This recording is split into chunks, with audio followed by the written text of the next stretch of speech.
que é o MBA. Que é importante discutir, né? Já ouviram falar bastante. MBA é o mais top deles. Que não é porra nenhuma. O MBA não é porra nenhuma. Eu estou dizendo isso aqui. O pessoal... quase que uma revisão o MBA, não é né? nada, não é absolutamente nada. O pessoal do MBA vai se retar comigo agora, mas vai ter que ouvir. E ouvir bem ouvido. Rapaz, não existia isso. Existia na pós-graduação estrito sensu a especialização, a atualização e aperfeiçoamento. Nos Estados Unidos, é um processo de educação diferenciado. O cara leva 2 anos estudando um conteúdo geral, seja de exato ou seja de humanas, e depois desses 2 anos ele vai pegar uma especificidade e se forma naquela área. Né? O cara passa 2 anos estudando disciplinas de engenharia. Quando chega no fim dos 2 anos, ele vai optar se é civil, se é mecânica, se é elétrica, certo? Ele faz, enfim, sempre um estudo básico de 2 anos para depois fazer um conteúdo que afunila. Isso é Estados Unidos.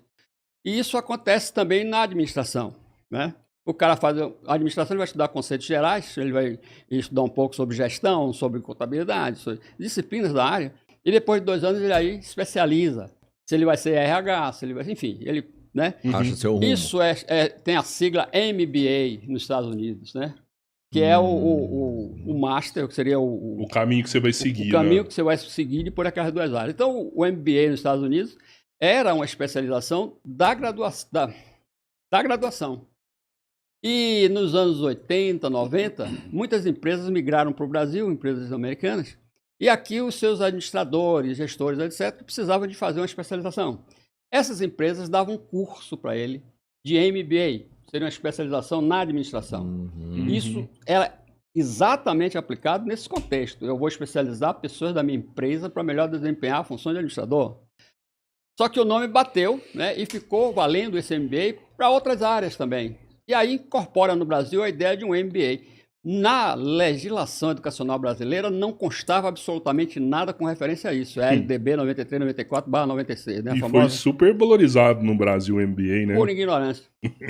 Aí era internacional, né, mano? Você não tinha um mestrado, você tinha um MBA. Chique, aí resultado, por tanta propaganda, por tanta busca, né? Por tanta confusão, o Ministério da Educação, através dessa lei 93/94/96, a chamada LDB, Lei de Diretrizes e Bases da Educação Nacional, resolveu incorporar o MBA como especialização se ele tiver os mesmos critérios da especialização brasileira convencional. O que é isso? Ele tem que ter, no mínimo, 360 horas aulas, ele tem que ter os professores com título de mestre ou doutor, ele tem que ter um projeto de investigação e apresentar um artigo ou uma monografia, não necessariamente alguma coisa mais pesada. Mas, enfim, o MBA se incorpora como sendo uma especialização lato sensu, portanto, uma pós-graduação lato sensu, se tiver os mesmos critérios das outras categorias. Quais as outras categorias? Especialização, atualização ou aperfeiçoamento. Caramba, velho. Pronto, eu acho que valeu aí. Que isso, que aula, hein? A galera não sabe disso, hein, professor? Não sabe, não. Ninguém tem conhecimento. A maioria do cara abre a boca. O cara faz mestrado e não sabe isso que o senhor falou. Deixa eu aproveitar para dar uma fechada, logo para esculhambar. A universidade, portanto, ela lhe dá esses títulos acadêmicos. Ou você é graduado, como bacharel, licenciado ou tecnólogo, seria a graduação. Sim. Ou você é pós-graduado, estrito sensu, com mestrado ou doutorado, mestrado acadêmico profissional ou doutorado, ou você tem um bloco ali imenso no meio do caminho, que é o lato sensu, que é especialização, aperfeiçoamento e atualização, que não tem validade de título, não tem título, não recebe diploma. Mas tem uma história que é o doutor honoris causa.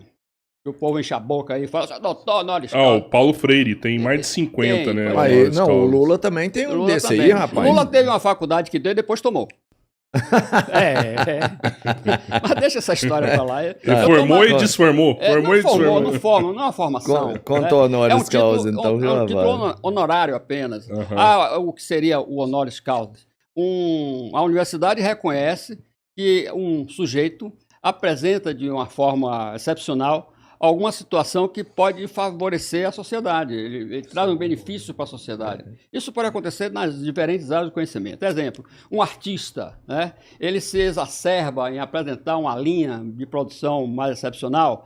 A Faculdade de Belas Artes reconhece isso como sendo um atributo de relevância e vai apreciar a arte dele, faz um projeto analisando até que ponto isso de fato tem validade, tem excepcionalidade, apresenta o reitor concede o título doutor honoris causa, ele recebe esse título, doutor honoris causa, não é um título acadêmico, é um título honorário. Portanto, ele não é doutor porra nenhuma, ele é só honoris causa. Isso vai acontecer na Bahia com vários artistas, Caribé, Mário Cravo, todos eles foram agraciados com o título de doutor honoris causa. Na área da literatura, Faculdade de Letras, vai reconhecer Divaldo Franco como sendo doutor, porque ele vai escrever uma série de livros psicografados, portanto, ele que escreve é o espírito. Caraca, olha isso aí, Jason. O Jason vai falar isso aí, mano. O honoris causa é o espírito, não ele. Ele é apenas o cavalo. Então, mas não foi bem assim. Ele recebeu o título de doutor honoris causa. Não quero censurar a obra nem coisa desse tipo. Eu estou apenas contando, narrando como isso acontece. E ele é agraciado com esse título de doutor honoris causa. Uma outra situação é que o título é honorário, portanto, ele não é um título acadêmico, ele não depende do cara fazer uma dissertação, defender uma tese, porra nenhuma, ele apenas é agraciado. Mas se ele for funcionário público, ele vai ter a vantagem pecuniária sobre isso. Sério? Igual o doutor acadêmico. Ele estudou e se ferrou 5 anos. Ele ganha uma brecha para ganhar mais. Ele ganha a vantagem pecuniária que um doutor acadêmico teria. Rapaz, caramba, é bom ganhar isso aí então. Mas isso aí é quase que político, né? Se eu for amigo do rei, eu ganho política, a conversa é braba. Porque o Brasil, na época de Dom João, precisava abrir os portos para as nações amigas. E tinha um príncipe da Áustria que era responsável por conceder essa vantagem para esse país. Mas ele só daria se ele recebesse um título de doutor honoris causa daquele país, senão ele não dava. E aí, Dom João interessado, né? Não tinha faculdade ainda aqui, tinha uma escola de farmácia no Rio de Janeiro, de enfermagem, mas não necessariamente com nível de universidade. Ele vai fundar na Bahia a Faculdade de Medicina da Bahia. Foi fundada para isso especificamente. Aí o príncipe vem no Rio de Janeiro, não vai nem a Salvador, recebe o título de doutor honoris causa da Bahia, no Rio de Janeiro, e aí abre os portos das Nações Amigas. Quando você entra na Faculdade de Medicina da Bahia, tem um quadro pintado retratando exatamente esse momento, onde o cara recebe o título. Quer dizer, o que acontece aí, claro e explicitamente, é que é um título que também ele é concedido por interesses políticos.